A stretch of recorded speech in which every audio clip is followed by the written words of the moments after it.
नमस्कार, स्वराज एक्सप्रेस देख रहे हैं आप और मैं हूं आपके साथ शिवा। और आज हम खास चर्चा करेंगे एसआईआर बढ़ेगी तकरार। जी हां, आज हम इसी पर बात करने जा रहे हैं। बिहार के बाद चुनाव आयोग अब पूरे देश में एसआईआर यानी कि मतदाता सूची का विशेष सघन पुनरीक्षण की तैयारी में है। मध्य प्रदेश में भी एसआईआर होगा और उस पर या पक्ष या फिर विपक्ष का क्या नजरिया है, इसी पर हम बात करेंगे। लेकिन पूरा मामला समझने से पहले देखते हैं ये खास रिपोर्ट। बिहार की तर्ज पर पूरे देश में मतदाता सूची का विशेष सघन पुनरीक्षण स्पेशल इंटेंसिव रिवीजन होना है। इसके लिए मध्य प्रदेश भी पूरी तरह से तैयार है।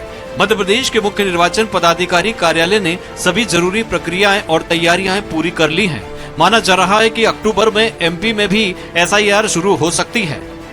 62,000 से ज्यादा बीएलओ की ट्रेनिंग पूरी, अतिरिक्त नए बीएलओ की नियुक्ति की तैयारी, 2003 में हुए आखिरी एसआईआर का डेटा सार्वजनिक, मतदाताओं की मदद के लिए एक स्पेशल क्यूआर कोड जारी, 1 जनवरी 2003 की स्थिति में अपना नाम खोज सकते हैं मतदाता। मध्य प्रदेश में कुल 5,65,94,963 मतदाता हैं।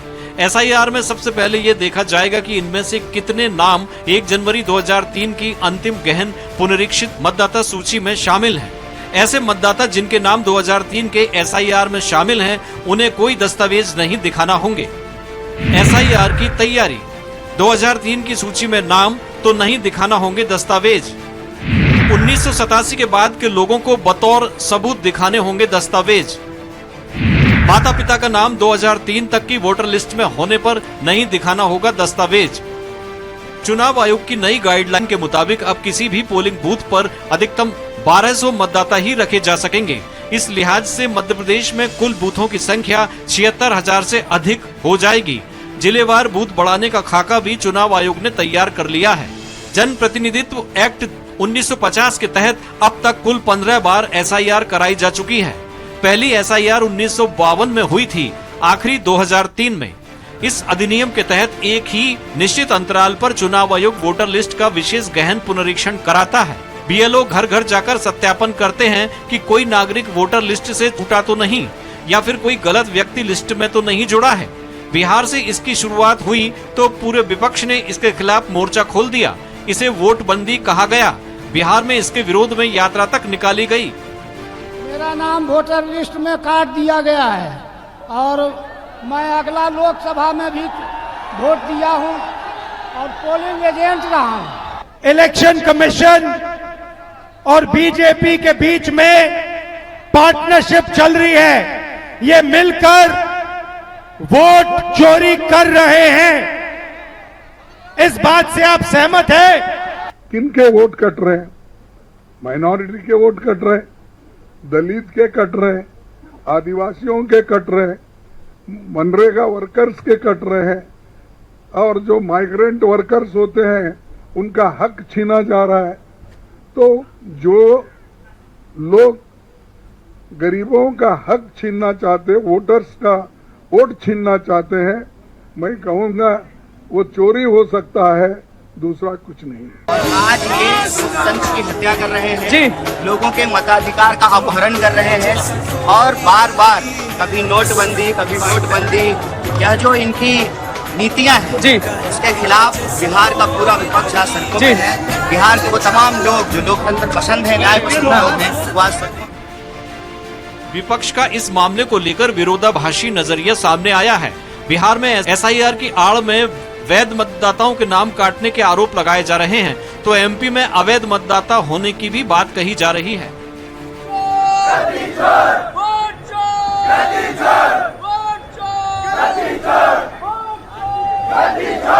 पूरे देश के अंदर आज एक सवालिया निशान चुनाव आयोग पे खड़ा हो चुका है।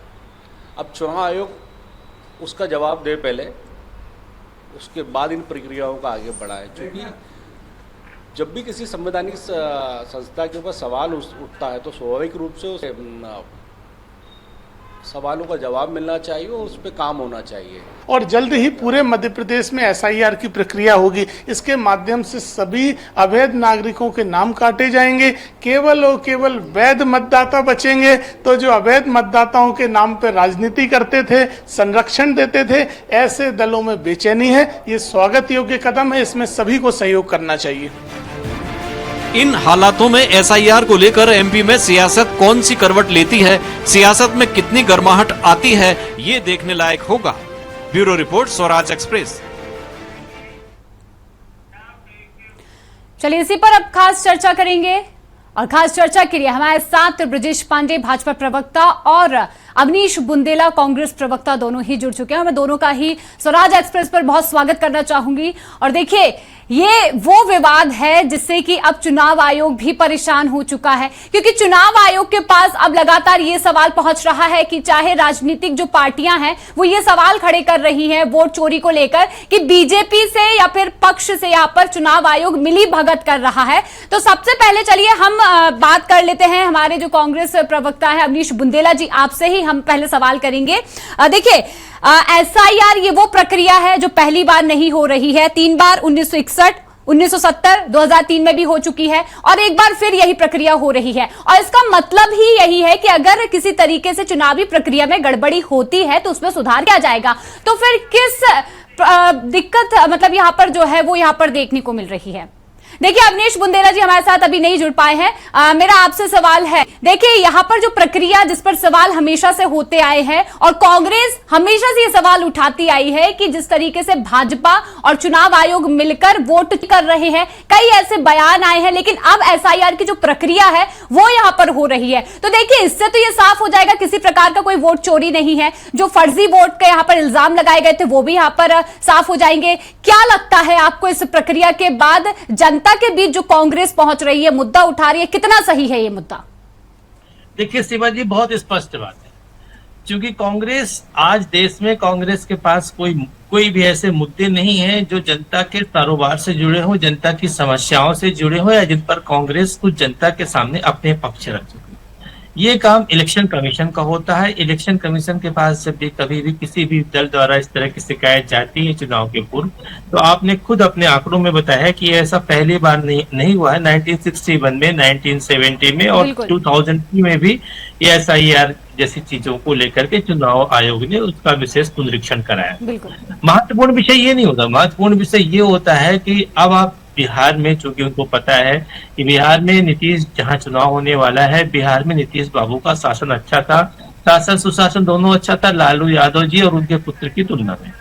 तो अब जब कांग्रेस के पास कोई मुद्दा नहीं बचा तो ये झूठा आरोप लगाना चुनाव आयोग के ऊपर कि साहब वोट चोरी कर रहे हैं। अरे वोट चोरी कर रहे हैं तो जिस राज्य में आपकी सरकार जीत जाती है वहां पर वोट चोरी नहीं करते हैं। और जिस तरह से कांग्रेस के पूर्व राष्ट्रीय अध्यक्ष राहुल गांधी जी ने बयान दिया था, शिवाजी आपने खुद देखा होगा कि मध्य प्रदेश में भी जो है वो इस तरह की चोरी हुई थी 10 साल पहले। तो 2018 में तो सरकार आपकी थी, आपकी सरकार के समय वोट चोरी से कमलनाथ जी 18 महीने के मुख्यमंत्री बने थे। तो मैं समझता हूँ ये पूरी तरीके से इलेक्शन कमीशन ऑफ इंडिया को तय करना होता है और किसी भी चुनाव के पूर्व इलेक्शन कमीशन ऑफ इंडिया इसका पूरा होमवर्क करता है। एसआईआर के माध्यम से जो है वो बिहार के बाद पूरे देश में चुनाव के लेकर के चुनाव आयोग जो है इस तरह का विशेष गठन कर रहा है, पुनरीक्षण करेगा मतदाता सूची को। अच्छी बात है, लेकिन कांग्रेस मुद्दा विहीन हो चुकी। कांग्रेस को भविष्य में आप खुद देखिएगा शिवाजी, इस पर भी विश्वास नहीं होगा। आप मुझको एक बात बताइए, लोग इस दौर को भूल जाते हैं जब मध्य प्रदेश में एक विधानसभा अध्यक्ष होते थे, उनके कंस्टिट्यूएंसी के अंदर एक घर में 800 वोट थे। तो आप अपनी बातें भूल जाते, कहीं आपन पूली न निहारे आम के थाती पर झांके। तो आप अपनी चीजें भूल जाते हैं। आपके क्रियाकलाप के समय, चाहे वो दिग्विजय सिंह का कार्यकाल रहा हो चाहे कमलनाथ जी का कार्यकाल रहा हो, दोनों के समय जब कांग्रेस के विधायक चुनाव जीत करके विधानसभा में पहुंचे थे तब आपको वो दौर भूल जाता है। क्योंकि अब कोई मुद्दा नहीं है तो आप इस तरह का चुनाव आयोग पे आरोप लगाते हैं। और जब चुनाव आयोग इनको बुलाया करता है, आपने देखा है शिवाजी, कभी भी जब भी इस तरह की स्थितियां होती हैं उसके पहले हर राजनीतिक पार्टियों को चुनाव आयोग बुलाता है, चाहे वो उसकी बात हो, आपके इलेक्शन में वोट पड़ने की बात हो, चाहे ईवीएम की बात हो। ठीक है ब्रजेश जी, देखिए अब इसका हम आंसर खुद अवनीश जी से ले लेते हैं। अवनीश जी हमारे साथ जुड़ चुके हैं। अवनीश जी, बहुत स्वागत है आपका स्वराज में। देखिए हमेशा से एक ही सवाल कांग्रेस का रहा है जिस तरीके से चुनाव आयोग पर सवाल उठाती आई है कांग्रेस की, यहाँ पर चुनाव प्रक्रियाओं में गड़बड़ी है, बीजेपी के साथ मिलकर चोरी की जा रही है, वोट चोरी हो रही है, फर्जी वोट हो रहे हैं। लेकिन अब तो कांग्रेस को खुश होना चाहिए, क्योंकि एसआईआर की प्रक्रिया का मतलब ही यही है कि जो गड़बड़ी यहाँ पर कांग्रेस गिनवा रही थी वो गड़बड़ियां अब यहाँ पर खत्म की जाएंगी। तो फिर अब क्या समस्या है यहाँ पर, अवनीश जी? प्रमुख बात इसमें आपके एसआईआर जब आप सबसे पहले बिहार में लेकर आते हैं तो हमारा विरोध एसआईआर से नहीं था, हमारा विरोध था कि आप आधार जैसे डॉक्यूमेंट को जो पासपोर्ट से भी ज्यादा वैलिड माना जाता है, जिसमें किसी भी इंसान के जो आंखों के जो मार्क्स हैं या जो वो सारे लिए जाते हैं, जिससे एक्चुअल पता चलता है कि ये व्यक्ति अवनीश बुंदल है या ब्रजेश पांडे है। तो आपने बिहार में सबसे पहले उसको क्यों मान्य नहीं किया? आधार जैसे डॉक्यूमेंट को आपने नकारा क्यों? क्योंकि आपको मालूम था कि जिन 65 लाख लोगों के आप नाम उड़ा रहे हो वोटर लिस्ट में से, उन सबके पास आधार है। आधार तो भाई संवैधानिक डॉक्यूमेंट है, भारत सरकार के द्वारा इश्यू किया गया है। और मोदी जी ने तो आधार से पैन कार्ड से आधार लिंक कराया, खुद मोदी सरकार में लिंक कराया है। तो हमारा विरोध इस बात का था। लेकिन माननीय न्यायालय की जब इनको फटकार घली तो इनको लगा अब जी मध्य प्रदेश में लेके आ रहे हैं। मेरी बात बताइए सीमा जी, जैसे मेरा 1978 का बर्थ है, ब्रजेश भाई का भी जो भी बर्थ हो मुझे नहीं मालूम, आपका भी जो बर्थ होगा, आप अगर एमपी की हैं तो मुझे एक बात बताएं, अब आप 87 के बाद देखा जाएगा पिता का नाम माता का नाम, तो कहीं ना कहीं हमें मालूम है कि इस सब में टारगेट पे आपके निचले तबके के लोग हैं, बेचारे एससी एसटी माइनॉरिटी, जिनके पास खासकर डॉक्यूमेंट या जिनके पास खुद की जमीन जायदाद या रहने के कुछ खास साधन नहीं है, आपके टारगेट पर वो लोग हैं। यही आपने बिहार में किया। 65 लाख जो वोटर लिस्ट आपने लिस्ट में से वोटरों के नाम काटे, उस मैक्सिमम जो 80% थे माइनॉरिटीज थे, दलित थे। तो क्या रीजन है? और मुझे बताएं, आज जैसे मैं खुद अगर देखा जाए तो मैं 46 इयर्स का हो गया हूं, तो भाई मुझे तो कोई दिक्कत नहीं है। अब आप ये एसआईआर जो लेकर आ रहे हो, क्या कारण है? किनको आप टारगेट करना चाहते हो? अभी तक मध्य प्रदेश की जनता ने आपको 4 बार अवसर दिया है, आपकी सरकार को 21 साल से ज्यादा हो गए हैं, तो ऐसा क्या कारण है कि अब आपको ये रजिस्टर लेके? अच्छा देखिए, हमेशा से चुनाव के पहले ये कुछ भी नीति लेके आते सीमा जी, इनके निशाने पर दलित तबका होता है, ओबीसी दलित तबका, एससी एसटी और माइनॉरिटी। आप देखें ये एनआरसी रजिस्टर लेकर आए, आपको याद होगा, ये इसके अलावा जनगणना रजिस्टर लेकर, जो कि मतलब इसमें देखा तो सारी चीजें की होती हैं कि आपके दादा परदादा, अरे भैया कोई भी व्यक्ति इसमें लिखा जाता है Avnish Singh Bundela son of mister so and so. अब आप 5 पीढ़ी पुराना पूछें, अब जिस घर में मेरे पुश्तैनी घर में मैं 5 पीढ़ियों से मेरा परिवार रह रहा है, अब आप क्या उसका कागज लेकर आए? कहां से लेकर आएगा भैया? हमारे रिकॉर्ड में भी जो आता है, रिकॉर्ड आता है सन 59 के बाद का कोई डॉक्यूमेंट नहीं मिलता। मैक्सिमम आएंगे तो 1936 के बाद का कोई रिकॉर्ड ही नहीं है। 1936 के रिकॉर्ड भी बड़ी मुश्किल से मिलते हैं, पुराने आपको उस जिले के गजट निकालने पड़ते, गजट भी आजकल मिलते नहीं है। तो आखिर आप इस तरह की नीति क्यों लेकर आते? हमारा विरोध नहीं है सीमा जी, ध्यान रखें, बिल्कुल आप एसआईआर लेकर हम विरोध नहीं कर रहे हैं। हमारा सिर्फ इसमें कंसर्न इतना है कि जैसे आपने बिहार में शुरुआत में आधार कार्ड को डॉक्यूमेंट नहीं माना। अब मुझे बताएं, आज की तारीख में कोई भी व्यक्ति, पैन कार्ड तो सबका होता नहीं, पैन कार्ड तो देखा तो उसका तो इनकम टैक्स पे ही होता है। 2 चीजें सबसे महत्वपूर्ण है, एक तो वोटर आईडी कार्ड और एक उससे भी महत्वपूर्ण होता है आपका आधार कार्ड। अब आधार कार्ड को कहोगे कि हम आधार कार्ड को आईडी प्रूफ नहीं मानेंगे तो कैसे संभव होगा? तो बिल्कुल, लेकिन देखिए अवनीश जी, जो कांग्रेस यहाँ पर सवाल उठा रही थी उसके बाद यहाँ पर जो भी गड़बड़ियां पाई गई थी, उस आधार पर यहाँ पर वोटर लिस्ट में जो गड़बड़ी थी उनके आधार पर कितने 98% अगर देखें वो गड़बड़ियां सामने आई। लेकिन देखिए सुप्रीम कोर्ट का अब इस पर फैसला है कि एसआईआर कराया जाए, तो सुप्रीम कोर्ट के फैसले जी हमने क्या कहा, एसआईआर के हम खिलाफ नहीं है, बिल्कुल खिलाफ नहीं है। ये भाजपा भ्रमित कर रही है। जिस तरह से माननीय सुप्रीम कोर्ट को कहना पड़ा, पहले इन्होंने आधार को क्यों नेग्लेक्ट किया, इन्होंने क्यों कहा कि हम आधार को आईडी प्रूफ नहीं मानते? और हमारा निवेदन है, अरे भैया 21 साल से आप मध्य प्रदेश में काबिज हैं, 11 साल आपको देश में हो गए, अभी हिंदू मुस्लिम की राजनीति कब तक आप करते रहोगे? आखिर दलितों के खिलाफ आप कब तक आगे उगलते रहोगे? अच्छा होता एक आप ऐसा कोई ऐप लेके आते, ऐसा कोई आप कोई नीति लेकर आते कि जिससे आपको पता चलता कि रामलाल के घर में 2 बच्चे हैं, एक बच्चा 12वीं में पढ़ रहा है, एक बच्चा 8वीं में पढ़ रहा है, श्यामलाल के घर में 2 बच्चे हैं, एक बेटी है, एक बेटा है। नकीमुद्दीन के घर में 2 बच्चे हैं, 4 बच्चे हैं, एक बेटा है, 2 बेटी है। ठीक है, मतलब कांग्रेस को एसआईआर से समस्या नहीं है। ये डेटा होना चाहिए था कि उसमें कितने ग्रेजुएट हो गए हैं, कितने नौकरी के करीब हैं, कितनों को रोजगार मिला, कितनों को नहीं मिला, उनके आर्थिक हालात क्या है। ठीक है ब्रजेश पांडे जी, देखिए यहाँ पर अवनीश जी ये बोल रहे हैं कि उन्हें एसआईआर से समस्या नहीं है। जिस तरीके से अभी आपने भी कहा था कि यहाँ पर सिर्फ मुद्दा उठाती है कांग्रेस, राजनीतिक मुद्दा उठाती है, और जो कई बार बयान भी दिए हैं, बयान भी हम उस पर भी चर्चा करेंगे, लेकिन अभी हाल फिलहाल उन्होंने कहा है कि एसआईआर से कोई समस्या नहीं है।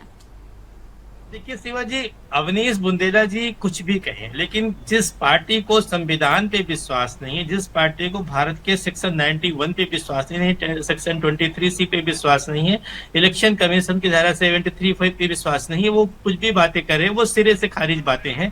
क्योंकि माननीय सुप्रीम कोर्ट के निर्देश पर एसआईआर को लेकर के अब कांग्रेस जो है वो मन बना रही है। आप एक बात समझिए, भारत का संविधान कहता है चुनाव के पास स्पेशल इन्वेस्टिगेटिव पावर्स होते हैं, विशेष गहन पुनरीक्षण करने का। चलिए देखिए, आपसे हम थोड़ी देर में फिर चर्चा करेंगे। देश के उपचुनाव के लिए हमारे साथ ओपी रावत जी जुड़ चुके हैं, मुख्य चुनाव आयुक्त, पूर्व मुख्य चुनाव आयुक्त ओपी रावत जी हमारे साथ जुड़ चुके हैं। देखिए ओपी जी, मैं आपसे ही ये पूछना चाहूंगी, असमंजस की स्थिति बिल्कुल देखने को मिल रही है। जिस तरीके से कांग्रेस हो, बीजेपी हो, अब एसआईआर की जो शुरुआत हो रही है उसके लिए काफी सवाल जो है वो यहाँ पर खड़े हो रहे हैं। क्या लगता है इस तरीके से क्यों स्थिति बन रही है? बिहार में एसआईआर किया गया, उसमें कई तरह की समस्याएं आने से, कई तरह की अड़चने आने से और कई तरह से क्रिटिसिज्म होने से ये लोगों में असमंजस है। लेकिन अभी इलेक्शन कमीशन ने जो पूरे देश के लिए मीटिंग की है 10 सितंबर को, कि पूरे देश में एसआईआर लागू करेंगे, तो उसमें उन्होंने काफी सुधार कर दिया है। बिहार की तुलना में बहुत सी चीजें सुधार दी हैं और अब बहुत अच्छा कर दिया है, जिसमें किसी तरह की कोई समस्या नहीं दिख रही है। तो बिहार में क्योंकि इलेक्शन पास में थे और इंटेंसिव रिवीजन करने का उस समय इतना ज्यादा वो भी नहीं था, क्योंकि कानून ये कहता है कि इलेक्शन के पहले आपको एक रिवीजन करना होगा। वो रिवीजन समरी रिवीजन हो सकता है या इंटेंसिव रिवीजन हो सकता है। तो जनरली इलेक्शन के पहले इलेक्शन कमीशन हमेशा समरी रिवीजन किया करता था, इंटेंसिव रिवीजन नहीं किया करता था। पिछला इंटेंसिव रिवीजन भी जो बिहार में हुआ था 2003 में हुआ था, जबकि बिहार के इलेक्शन 2005 में थे, मतलब 2 साल बाद इलेक्शन थे। तो वही एक क्रिटिकलिटी थी जिसकी वजह से बिहार के एसआईआर पर काफी हल्ला गुल्ला हुआ, काफी लोगों में शक शुबा हुआ और बहुत सी तरह की चीजें उठी। लेकिन अभी जो पूरे देश के लिए अनाउंस किया गया उसमें बहुत सी चीजें सुधार ली गई हैं और इलेक्शन कमीशन ने बहुत अच्छी व्यवस्था उसमें रखने का अनाउंस किया है। बिल्कुल। देखिए ओपी जी, एक सवाल और है यहाँ पर, कांग्रेस का ये भी एक बड़ा सवाल यहाँ पर सामने आ रहा है कि जो दस्तावेज इस प्रक्रिया में शामिल किए गए थे, तो इसमें आधार कार्ड को शामिल नहीं करना क्या एक गलती है? क्योंकि वही एक सबसे बड़ा सवाल आ रहा है कि आधार अगर नहीं है तो कैसे जांच की जाएगी, परिवार में कितने लोग हैं? देखिए, आधार जो है वो आपके निवास की और आपकी पहचान तो है। आधार के कानून के अनुसार वो आपकी आइडेंटिटी, आपके निवास की पहचान है कि आप यहाँ रहते हो, लेकिन वो सिटीजनशिप या नागरिकता की पहचान नहीं है। इसलिए इलेक्शन कमीशन ने शुरुआती दौर में ये कहा था कि आधार जो है नागरिकता का प्रमाण नहीं माना जाएगा और उसको 11 दस्तावेजों की सूची में शामिल नहीं किया था। बाद में सुप्रीम कोर्ट का सुझाव आया, सुप्रीम कोर्ट ने उस पर कहा कि भाई आधार जो है पहचान के लिए तो आप रखिए, तो उन्होंने उसको भी शामिल कर लिया। और जो पूरे देश में अभी एसआईआर हो रहा है उसमें वो 12वां डॉक्यूमेंट है, तो इसलिए उन्होंने मान लिया उससे।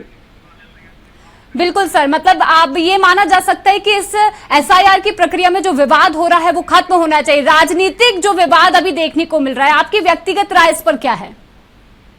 देखिए, जो बिहार के बारे में हो रहा है उस पे तो जो चल रहा है वो चलता रहेगा जब तक कि माननीय सर्वोच्च न्यायालय अपना अंतिम फैसला नहीं दे देता है। लेकिन जो पूरे देश में इनॉग्रेट होने की बात है कि पूरे देश में एफआईआर होगा, तो उसमें जो सुविधाएं इलेक्शन कमीशन ने जोड़ने का की अभी बात की है, घोषणा की है, उनको देखते हुए लगता है कि ऐसा कोई विवाद आगे नहीं होगा। बिल्कुल सर, बिल्कुल धन्यवाद हमारे साथ बनने के लिए और ये तमाम जानकारी के लिए। तो देखिए, पूर्व मुख्य चुनाव आयुक्त ओपी रावत जी हमारे साथ बने हुए थे, उन्होंने खुद ये जानकारी दी है। हमारे जो खास मेहमान यानी कि ब्रजेश पांडे जी और अवनीश बुंदेला जी, मैं आप दोनों पर वापस आना चाहूंगी। तो देखिए, यहाँ पर अभी अवनीश जी, आप जो सवाल कर रहे थे उसका जवाब तो अभी आपने भी सुन लिया होगा। क्या कहना चाहते हैं आप इस पर, क्योंकि उन्होंने साफ कह दिया है कि इसकी कोई आवश्यकता नहीं है। सीमा जी मेरी बात सुनिए। बिल्कुल। देखिए, ओपी रावत जी ने इस बात को माना, मैं खुद सुन रहा था कि हाँ, शुरुआत में से त्रुटियां हुई हैं और उन्होंने खुद कहा कि हमने सुधार कर लिया है। तो मुझे बताएं, जब भारत सरकार और चुनाव आयोग जिसमें इन्वॉल्व हो, अगर उसमें त्रुटि हो जाती है और सुधार आप करते हो विपक्ष के विरोध करने पर, कांग्रेस पार्टी के विरोध करने पर, तभी तो हमने कहा वोट छोड़ गद्दी छोड़, वोटों की चोरी हुई है। तो मतलब सीमा जी, अब मुझे बताएं, तो मतलब कहीं ना कहीं इसमें खराबी तो थी, मतलब ये नेक नियत से नहीं बनाया गया था, पहली बात। अब दूसरी बात सीमा जी, हम सभी देश के, मध्य प्रदेश के नागरिक हैं। मैं अपना इतिहास बता दूं कि बेसिकली हम लोग उत्तर प्रदेश के ललितपुर जिले के, हम लोग आज मध्य प्रदेश में निवास कर रहे हैं पिछले 30 साल से। मेरा जन्म उत्तर प्रदेश का है। तो अब आप मुझसे कहो कि अवनीश बुंदेला जी साबित करिए कि आप भारतीय नागरिक हैं, तो साहब मैं यही कहूंगा कि साहब मेरे पास आधार है, पैन कार्ड है और मेरा मकान इधर है, एक ड्राइविंग लाइसेंस है, पासपोर्ट है। अब आप बताओ, जब आप आधार को अपना नहीं मान रहे हो निवास प्रमाण पत्र मुख्य रूप से, क्या भारत के नागरिक हो? जब आधार को नहीं मानोगे, जिसमें आई स्कैनिंग के मार्क्स लगे हुए हैं, जिसमें डुप्लीकेसी बदमाशी की गुंजाइश जीरो है, जीरो। ठीक है, मतलब आप अभी भी यही कहना चाहते हैं कि जो नहीं, तो मुझे आप बताएं। देखिए कई बार ये सामने, इसी मध्य प्रदेश, इसी भोपाल से अबू सलेम जैसा व्यक्ति फर्जी पासपोर्ट बनवा के गया, आतंकवादी। मतलब इससे साबित होता है कि पासपोर्ट फर्जी बनाए जा सकते हैं, पहली चीज। ठीक है, इसके बाद पैन कार्ड का कोई अस्तित्व, कोई लेना देना नहीं आपके निवास से, उससे पैन कार्ड से आपके बैंकिंग ट्रांजैक्शन के लिए है। ठीक है, लेकिन देखिए, इसका चुनाव आयोग से कोई संबंध नहीं है ना। आपका जो मुद्दा है वो समझ आया, हमने उस जानकारी को भी अभी जानने की कोशिश की। चलिए ब्रजेश पांडे जी, मैं आप पर आना चाहूंगी, आपसे सवाल लेना चाहूंगी। देखिए, बिल्कुल, देखिए समय का अभाव है अवनीश जी, हम क्या है, बिल्कुल अवनीश जी, देखिए समय का अभाव है, हम ब्रजेश जी से भी जवाब ले लेते हैं, फिर हम आपसे जवाब ले लेंगे। देखिए ब्रजेश जी, जिस तरीके से अभी हाल फिलहाल अगर देखें तो भाजपा को भी ये असमंजस लग रहा है कि यहाँ पर जो प्रक्रिया शुरू हो रही है, अब उससे जनता के बीच खुद चुनाव आयोग जो है वो समस्याओं को रख रहा है। क्या लगता है, बीजेपी तो ये चाहती ही थी, तो क्या मतलब क्यों यहाँ पर सवाल खड़े हो रहे हैं, अगर बीजेपी के सामने भी देखें तो? बात है, बिहार चुनाव को लेकर के बातें शुरू हुई तो बिहार में 1 अगस्त 2025 को इलेक्शन कमीशन ऑफ इंडिया ने बैठक लिया दिल्ली में। उसके बाद 10 तारीख की बैठक थी, 11 तारीख ऑफिशियली अनाउंसमेंट होता है उस बैठक का, 18 तारीख की बैठक, 18 अगस्त को बैठक हुई और 24 अगस्त को बैठक हुई। उस बैठक के बाद बिहार में 52.3 लाख से ज्यादा मतदाताओं, जो पंजीकृत जिनका नाम था, उनके नाम जहां पर पंजीकृत किया गया था, वहां पर जब इलेक्शन कमीशन की टीम गई तो वहां पे नहीं मिले। उसके बाद इलेक्शन कमीशन ऑफ इंडिया ने SIR का गठन किया और इलेक्शन कमीशन ऑफ इंडिया ने कहा कि साहब हम SIR को लेकर के बिहार के अंदर इलेक्शन करने के पूर्व इस तरह की व्यवस्था शुरू करेंगे। और ये उनका फंडामेंटल राइट है कि हमने अभी थोड़ी देर पहले कहा था 23(3) इलेक्शन कमीशन की धारा कहती है कि इस तरह का चुनाव आयोग जो होता है मतदाताओं के विशेष गहन पुनरीक्षण का कार्य कर सकता है। अब SIR मतदाता सूची में जो है उसमें मध्य प्रदेश को भी सम्मिलित करना है। इसका आशय ये नहीं होता है कि चुनाव है इसलिए। देखिए, अगर इस तरह की कोई भी पारदर्शी व्यवस्था कानून के तहत, संविधान के तहत और सुप्रीम कोर्ट की गाइडलाइन में हो रही है तो उस पर कांग्रेस नहीं, सभी पार्टी, भाजपा, सबको विश्वास करना पड़ेगा, क्योंकि माननीय सुप्रीम कोर्ट के निर्देश पर ये सब हो रहा है। अब दूसरी बात जो होती है, जो सामने आ रही है, जो बात हमारे कांग्रेस के काबिल प्रवक्ता मित्र कह रहे हैं कि आधार कार्ड को चुनाव आयोग ने इनवैलिड किया, ऐसा नहीं था। आधार कार्ड को 11 दस्तावेजों में चुनाव आयोग ने माना था और उस पर भी सुप्रीम कोर्ट ने कहा कि साहब आधार कार्ड, और जो इन्होंने एक तर्क दिया, ये तर्क ठीक है, अविनाश जी का तर्क को मैं नजरअंदाज नहीं कर रहा हूँ, क्योंकि आधार कार्ड पैन कार्ड का लिंक अप हुआ, लेकिन हम लोग के समय जो है आधार कार्ड का, पैन कार्ड देखिए समय का अभाव है, इससे ज्यादा समय नहीं दे पाएंगे आपको। लेकिन देखिए जो अभी स्थिति बनी हुई है, जो साफ यहाँ पर नजर आ रहा है, कहीं खड़गे जी का जो पहले बयान था कि यहाँ पर खेल हो रहा है, चुनाव में वोटिंग चोरी हो रही है, या फिर जिस तरीके से राहुल गांधी के भी कई बयान आए थे, तो कहीं ना कहीं देखे तो दोनों में ही अभाव देखने को मिला था। अब देखना होगा कि इस प्रक्रिया के बाद क्या होता है। आप दोनों का ही हमारे साथ बनने के लिए बहुत बहुत धन्यवाद।